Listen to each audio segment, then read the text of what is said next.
Horror कहानियां थी।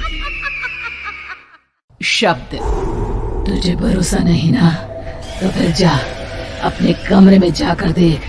तेरे पलंग के नीचे तुझे तेरी माँ की हड्डियां मिलेंगी। प्रभात दौड़कर अपने कमरे में जाता है और अपने पलंग के नीचे देखता है। वहां पर सचमुच एक कंकाल पड़ा हुआ था और उसके शरीर पर जो कपड़े थे वो प्रभात की माँ के थे। क्या बात है, आज तो आप सुबह से ही बहुत बिजी हैं। ऐसा क्या लिख रहे हैं? बस एक फैमिली की कहानी लिख रहा था। जैसे हमारी फैमिली है ना, तुम, माँ और मैं, लेकिन थोड़े अलग तरीके से। क्योंकि ये कहानी हॉरर है और इसमें जो आदमी है ना, मैंने उसकी बीवी को मार दिया है। मतलब कहानी में ऐसा लिखा है। और जानती हो, उसके बाद जो बीवी है ना, वो एक बुरी आत्मा बन जाती है। क्या बेटा, इस तरह की डरावनी कहानियां क्यों लिखता है तू? जानता है ना, हम जो सोचते हैं, जो लिखते हैं, हमारा दिमाग पूरा दिन वैसा ही होता रहता है। माँ, परेशान होने वाली क्या बात है? राइटर हूँ मैं, मेरा तो काम है कहानियां लिखना। और वैसे भी ये सिर्फ एक कहानी है माँ, कोई सच नहीं है। उसके बाद कुछ दिन बीत जाते हैं। एक रात प्रभात को अपने ऑफिस से लौटने में देरी हो जाती है। रात के लगभग 12 बजे हुए थे। प्रभात जैसे ही अपने घर पहुंचता है, उसने देखा कि उसकी पत्नी दुर्गा डाइनिंग टेबल पर उसका इंतजार कर रही है। आ गए आप? कब से आपका इंतजार कर रही थी। देखिए ना, खाना भी ठंडा हो गया है। अरे दुर्गा, आज तुमने अपने इतने लंबे लंबे बालों को खोलकर क्यों रखा है? तुम तो हमेशा अपने बाल बांध कर रखती हो। वो क्या है ना प्रभात, जब इंसान अपनी जिंदगी से मुक्त हो जाता है ना, तो उसे दूसरे सारे बंधन खोल देने चाहिए। इसलिए मैंने अपने बालों के बंधन भी खोल दिए। ये तुम किस तरह की बातें कर रही हो? तुम ठीक तो हो? मैं बिल्कुल ठीक हूँ प्रभात। अच्छा चलो खाना खाओ। वो क्या है ना दुर्गा, मुझे भूख नहीं है। ऑफिस में कुछ खा लिया था। कोई बात नहीं, मैं तुम्हारे लिए एप्पल काट देती हूँ, एप्पल खा लो। नहीं दुर्गा, मुझे नहीं खाना है, मेरा मन नहीं है यार। तभी अचानक से दुर्गा अपने हाथ में एक बड़ा सा चाकू लेकर प्रभात पर हमला कर देती है। प्रभात अपने आप को बचाने की कोशिश करता है। आज मैं तुझे नहीं छोड़ूंगी, तुझे अपने साथ लेकर जाऊंगी अपनी दुनिया में। ये क्या बोल रही हो तुम? तुम्हारा दिमाग खराब हो गया है। आखिर तुम हो कौन? दुर्गा अपनी गर्दन टेढ़ी करते हुए बोलती है। मैं दुर्गा हूँ, तुम्हारी पत्नी। ध्यान से देखो मेरी आंखों में। प्रभात बुरी तरह से डर जाता है और घबराहट में वो चाकू अपनी पत्नी के पेट में मार देता है। उसकी पत्नी की वहीं के वहीं मौत हो जाती है और उसकी चीख की आवाज सुनकर उर्मिला दौड़ते हुए बाहर आती है। ये तूने क्या किया प्रभात? तुमने अपनी पत्नी का खून कर दिया। लेकिन तू तो उसे बहुत प्यार करता था बेटा। तूने बहू को क्यों मार डाला? माँ, ये आपकी बहू नहीं थी, इसके अंदर कोई बुरी आत्मा घुसाई थी। मैं नहीं जानता ये सब कैसे हो गया, लेकिन वो मुझ पर हमला कर रही थी, मुझे मारने की कोशिश कर रही थी। माँ, मैंने कुछ नहीं किया। ये तूने क्या कर दिया बेटा? दुर्गा ने मुझे कहा था कि वो तेरी कहानी को उस कैरेक्टर की तरह एक्टिंग करके तुझे डराने की कोशिश करेगी। अरे वो तो तेरे साथ मजाक कर रही थी। हे भगवान, ये क्या हो गया? इसका मतलब दुर्गा। लेकिन माँ, मैंने जो कहानी लिखी थी उसमें भी ऐसा ही हुआ था। उस औरत ने अपने पति के साथ मजाक किया और गलती से उसके पति ने उसके पेट में चाकू मार दिया। मेरी कहानी सच कैसे हो सकती है? माँ, मुझे बहुत डर लग रहा है। अब ये सोच, दुर्गा की लाश का क्या करें हम? अगर गलती से भी ये बात बाहर फैल गई ना, तो तुझे पूरी जिंदगी जेल की सलाखों के पीछे रहना पड़ेगा। एक काम करते हैं माँ, हम घर के पीछे वाले बगीचे में उसकी लाश को दबा देते हैं। अगर कोई पूछेगा तो कह देंगे कि उर्मिला अपने मायके गई और फिर एक दिन हम भी अचानक यहाँ से कहीं दूर चले जाएंगे। कोई नहीं आएगा हमें पूछने, कोई नहीं आएगा माँ, बाद में जो होगा हम देख लेंगे। प्रभात अपनी माँ उर्मिला की मदद से दुर्गा की लाश को अपने घर के बगीचे में गाड़ देता है। कुछ दिन तो ऐसे ही बीत जाते हैं, लेकिन एक दिन अचानक रसोई से आ रही कुछ आवाजें सुनकर प्रभात की नींद खुलती है। प्रभात ने देखा कि वहां पर एक लंबे बालों वाली औरत दूसरी तरफ चेहरा करके खड़ी हुई थी। कौन है? कौन है वहां पर?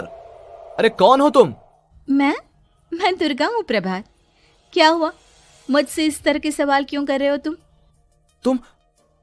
तुम दुर्गा नहीं हो सकती। दुर्गा तो प्रभात, मैं तुम्हारी पत्नी हूँ, तुम मुझे कैसे भूल सकते हो? 4 दिन के लिए मायके क्या चली गई, तुम तो मुझे भूल ही गए। अब अगली बार ना मैं कहीं नहीं जाऊंगी। पता चला तुमने तो मुझे पहचानने से ही इनकार कर दिया। नहीं, तुम दुर्गा नहीं हो सकती। तुम दुर्गा हो ही नहीं सकती। मैं जानता हूं ये सब क्या हो रहा है। मैंने अपनी कहानी में लिखा था कि उस आदमी की पत्नी की मौत के बाद एक बुरी आत्मा उसका रूप लेकर उसके घर में आ जाती है। तुम वही हो ना? और अचानक से खूबसूरत दुर्गा का चेहरा काला पड़ जाता है। उसकी आंखें लाल हो जाती हैं और पूरे शरीर पर बाल, लंबे नुकीले नाखून, उसके दोनों पैर उल्टे हो जाते हैं और बेहद डरावनी आवाज में वो चिल्लाकर कहती है, बुरी आत्मा, मेरा खून करके मुझे अपने ही घर में गाड़ कर तू मुझे बुरी आत्मा कह रहा है? मैं तुझे छोड़ूंगी नहीं। और अचानक से प्रभात के घर में बेहद डरावनी आवाजें गूंजने लगती हैं। घर में चारों तरफ बहुत सारी बुरी आत्माएं नजर आने लगती हैं। प्रभात घबरा कर अपनी माँ को आवाज देता है, माँ कहाँ है आप? जल्दी आइए माँ, देखिए ना ये सब क्या हो रहा है। प्रभात ने देखा कि अचानक से उसकी माँ कमरे से दौड़ कर आती है। क्या हुआ प्रभात? और ये लोग कौन है? इन सब की गर्दन टेढ़ी क्यों है? इनके बाल खुले हुए। हाँ प्रभात, ये सब लोग तो मुझे मरे हुए नजर आ रहे हैं। हाँ माँ, ये सब लोग मरे हुए ही हैं और ये ठीक वैसा ही हो रहा है जैसा मेरी कहानी में हुआ था। लेकिन मेरी कहानी के हिसाब से तो आप भी।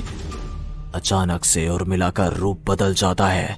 वो भी एक डरावने साए की तरह बन जाती है और बेहद डरावनी आवाज में चिल्ला चिल्ला कर कहती है, मर गई तेरी माँ। जानता है, कल रात जब तू सो रहा था ना, तो मैंने उसके शरीर का सारा खून पी लिया। अब बस हड्डियां बची है उसके शरीर में। नहीं, ऐसा नहीं हो सकता।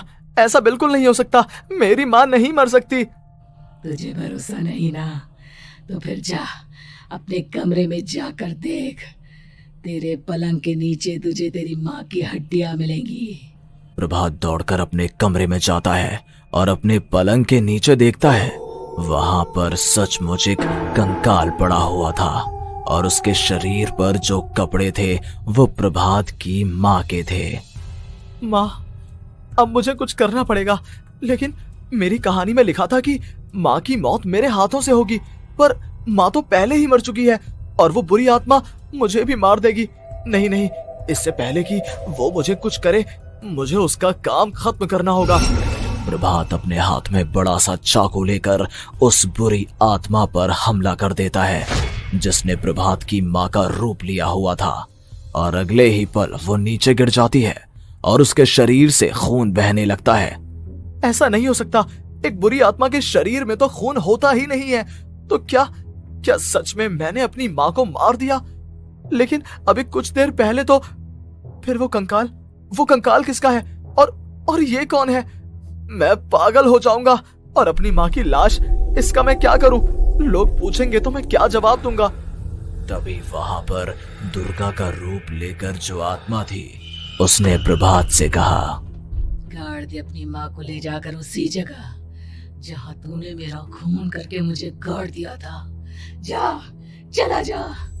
घबराया हुआ प्रभात पागलों की तरह अपनी माँ की लाश को लेकर बगीचे में गाड़ देता है। प्रभात की हालत पागलों जैसी हो जाती है। वो अपने आप को अपने घर में बंद कर लेता है।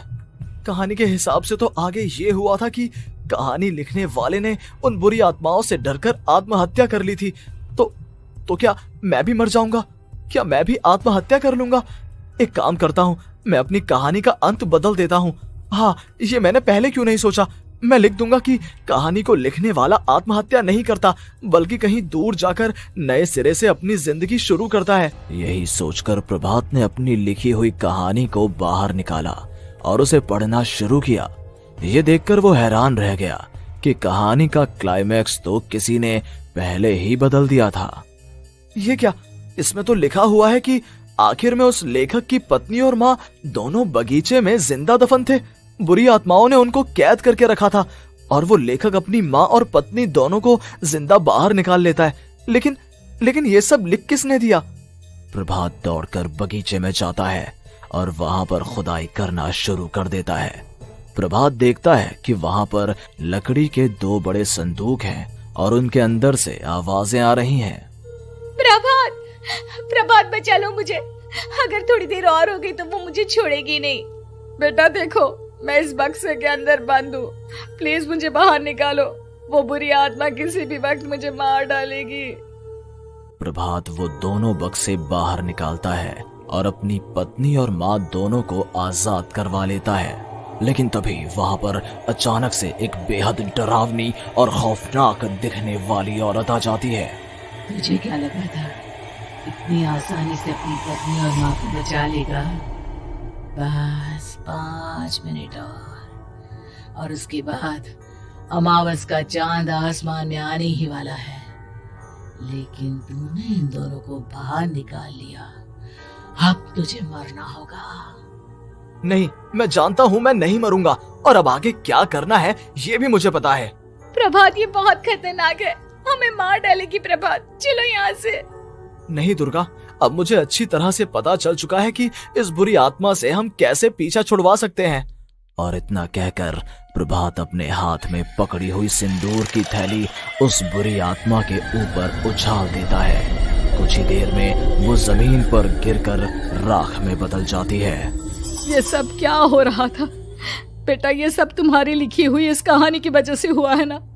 नहीं माँ, पहले मुझे भी ऐसा ही लगा, लेकिन बाद में पता चला कि बरसों पहले हमारे इस बगीचे की जमीन के अंदर किसी को जिंदा गाड़ दिया गया था और बस उसी औरत की आत्मा हमें परेशान कर रही थी। उसी ने मेरे शब्दों में जान डालकर उस कहानी को जिंदा कर दिया था। मुझे माफ कर दो प्रभात, मैंने आपकी कहानी के साथ छेड़छाड़ की थी और उसे बदल दिया था। माफी मांगने की जरूरत नहीं है दुर्गा, तुम्हारे उस बदलाव की वजह से ही आज हम सब जिंदा हैं, क्योंकि आखिर में कहानी में वो हुआ जो तुमने लिखा था।